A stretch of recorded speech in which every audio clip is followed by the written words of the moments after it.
Welcome to the Story Pillow, where magical tales come alive to whisk you into a world of wonder. Tonight, we bring you Jorinda and Jorindel, a heartfelt story from Grimm's fairy tales. This enchanting tale unfolds in a quiet forest, where love, courage, and a touch of magic come together in an unforgettable adventure. So, settle in, let the warmth of the story embrace you, and join us as we begin. Jorinda and Jorindel from Grimm's fairy tales. There was once an old castle that stood in the middle of a deep, gloomy wood, and in the castle lived an old fairy. Now this fairy could take any shape she pleased. All the day long she flew about in the form of an owl, or crept about the country like a cat. But at night she always became an old woman again.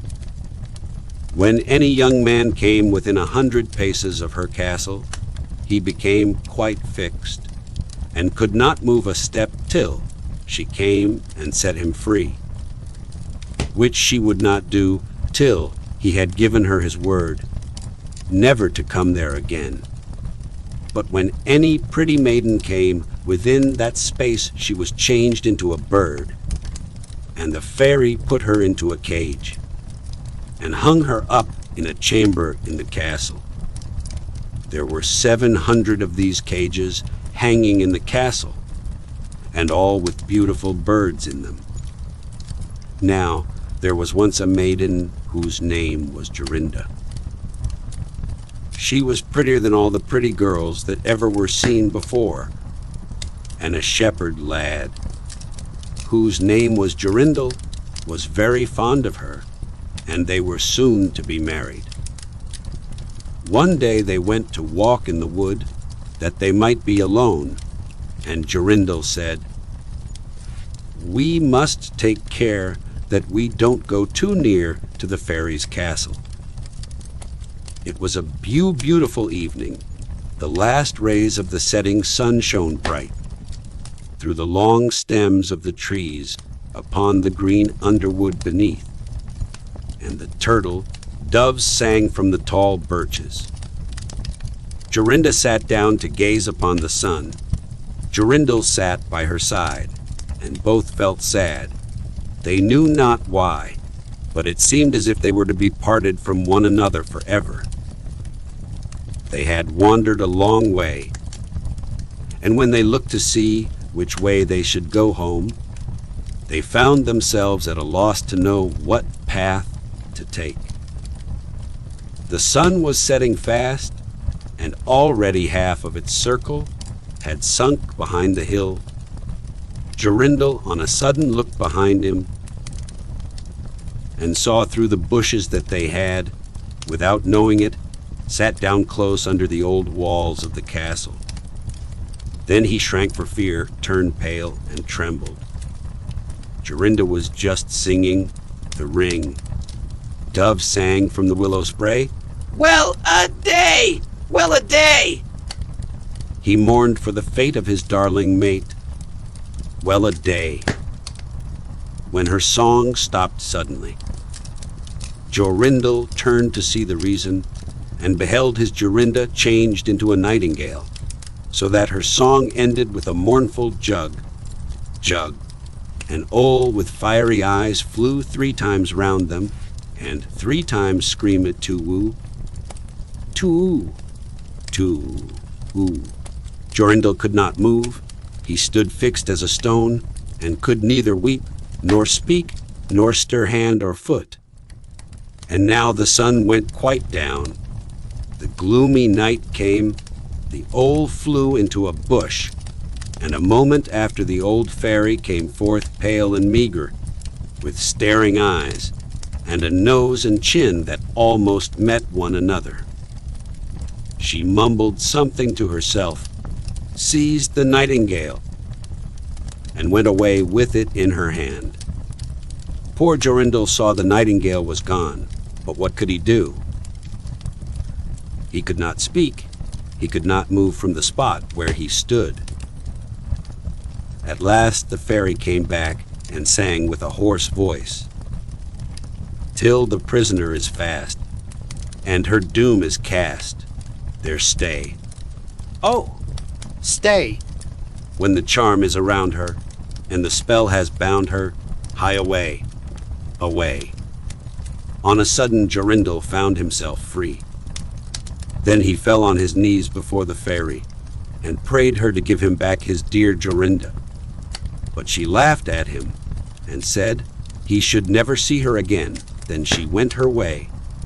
He prayed, he wept, he sorrowed, but all in vain. Alas, he said, what will become of me? He could not go back to his own home, so he went to a strange village and employed himself in keeping sheep. Many a time did he walk round and round as near to the hated castle as he dared go, but all in vain. He heard or saw nothing of Jorinda. At last he dreamt one night that he found a beautiful purple flower, and that in the middle of it lay a costly pearl. And he dreamt that he plucked the flower and went with it in his hand into the castle, and that everything he touched with it was disenchanted, and that there he found his Jorinda again. In the morning when he awoke, he began to search over hill and dale for this pretty flower, and 8 long days he sought for it in vain. But on the 9th day, early in the morning, he found the beautiful purple flower, and in the middle of it was a large dewdrop, as big as a costly pearl. Then he plucked the flower and set out and traveled day and night, till he came again to the castle. He walked nearer than 100 paces to it, and yet he did not become fixed as before, but found that he could go quite close up to the door. Jorindel was very glad indeed to see this.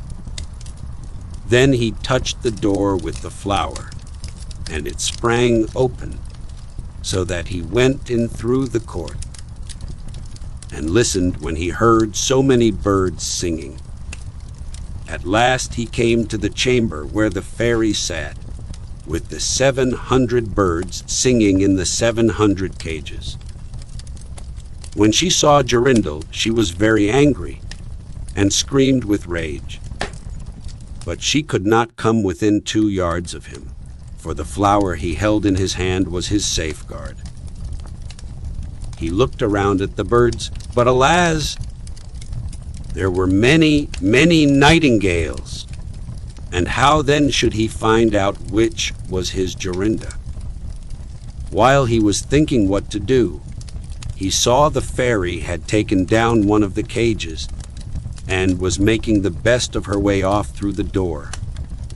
He ran or flew after her, touched the cage with the flower, and Jorinda stood before him, and threw her arms round his neck, looking as beautiful as ever, as beautiful as when they walked together in the wood. Then he touched all the other birds with the flower, so that they all took their old forms again, and he took Jorinda home, where they were married and lived happily together many years. And so did a good many other lads, whose maidens had been forced to sing in the old fairies' cages by themselves, much longer than they liked. And that was the story of Jorinda and Jorindel, a timeless tale of love's triumph over dark enchantments. Thank you for joining us tonight on The Story Pillow, where every story is a doorway to dreams. If you enjoyed this magical journey, be sure to visit us again for more captivating tales. Until next time, may your nights be filled with the wonder of stories and the peace of sweet dreams. Good night.